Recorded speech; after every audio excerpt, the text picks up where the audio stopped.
Hey there, and welcome to our latest video where we dive into the features of the ECOTRIC Fat Tire Electric Bike. Are you in the market for a powerful mountain bicycle that can handle the beach and snow just as easily as a rugged trail? Look no further. This impressive e-bike is armed with a robust 500-watt motor, and that promises to boost your ride with energy and endurance.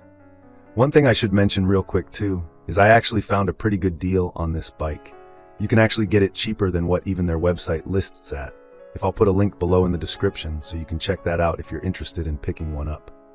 Okay, so the ECOTRIC's e-bike, man, I did a lot of research on e-bikes. I looked at everything from rad power bikes, more specifically like the Rad Rover, Volt bike, man, you name it.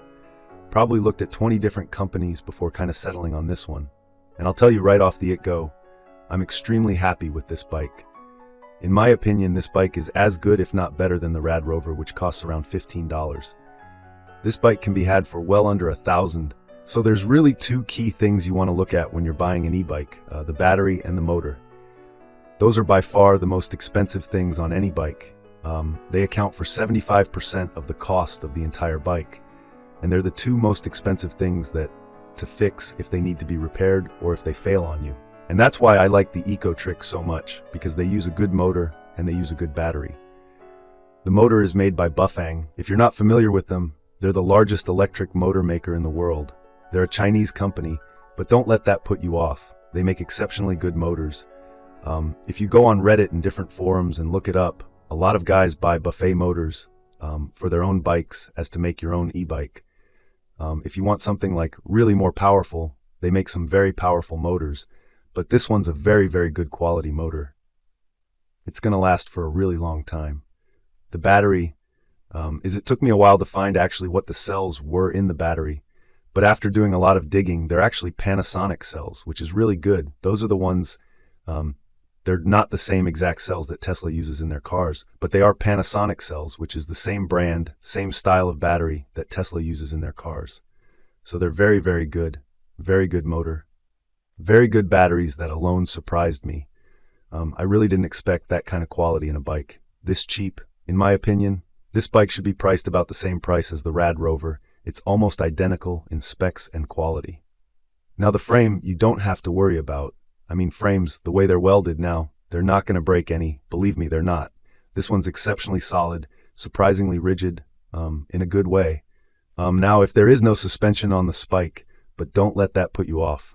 Because it's a fat tire bike. Most fat tire bikes, even if you look into the higher end ones, like by Specialized and stuff, I'm talking normal bikes, don't have suspensions because the fat tires themselves are the suspension. And this one's no exception. It's a very cushy ride. I wouldn't want a suspension on the spike, to be honest with you. It uses a Shimano drivetrain, nothing fancy, but not bad. At least it is a name brand Shimano one.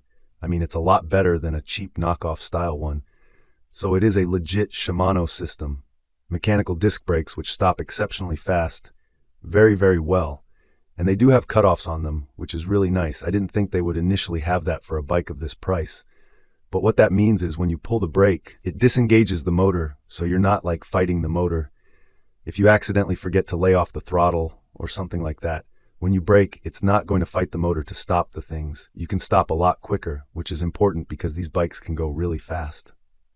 And I guess I'll get to that now. 500-watt motor, 36-volt battery, 12 amp hours. What does that all mean? Well, let me put it this way. I'm about 240 pounds, and this bike will pin me at 20 miles per hour, which is the top-rated speed for this bike. Now, I should mention, too, you can actually up that to 25. I won't get into that on this video, but if you do a little bit of research, it's really easy. You just hold two buttons down, get into the settings menu and up the max speed by 5 miles an hour, and it'll do 25. And it will do that, no problem. Like I said, I'm a big guy, 240 pounds. This thing will pull hard, acceleration-wise, and get up to 20 miles an hour really fast. It will do inclines up to 15 degrees, no problem. Go up hills off-road, extremely powerful. As far as range goes, like I said, I'm on the heavier side. Typically, if you're going just pure throttle without pedaling at all, it'll do about 20 miles. If you're pedaling with it, and I mean very, very lightly, just basically kind of moving your legs, it'll easily do 30 miles. So that's really, really good range. I've yet to go on a 20-mile bike ride that is a long way to go on a bike, so pretty much any range you're ever going to do on it, it will handle. But yeah, I'm extremely surprised, or was extremely surprised, with the quality and the speed of this bike for the money. And like I said, I have no affiliation with EcoTric or anything like that. This is just all purely my opinion. Yeah. So anyway, highly recommend this bike. Remember, you can get it cheaper than on their website if you use the link below, which I will leave in the description. Anyway, guys, thanks for watching. If you have one, leave a comment. Let me know what you think about it. I'd be happy to hear. Or if you have any questions on it too, I'd be happy to answer those for you if you leave them in the comments below. Thanks for watching, guys, and have a great day.